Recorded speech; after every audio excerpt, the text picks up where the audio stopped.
दोस्तों हमारे पास है ये जेनफोन में है, इसकी हमें नई बैटरी चेंज करना है।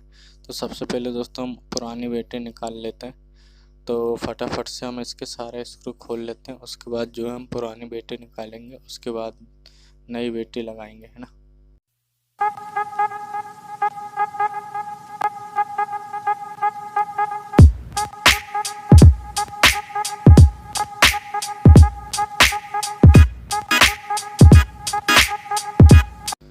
सारे स्क्रू खोल लिए। अब दोस्तों हमको मिडिल निकाल लेना है इसका। तो मिडिल हम निकाल लेते हैं, है ना। फटाफट से हम मिडिल भी निकाल लेते हैं, क्योंकि मिडिल में पत्ते भी लगे हैं, इसलिए उसको भी निकाल लेते हैं।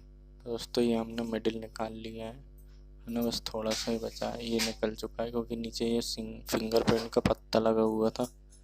इस चक्कर में हमको फिंगरप्रिंट निकालने में थोड़ी प्रॉब्लम हो रही थी।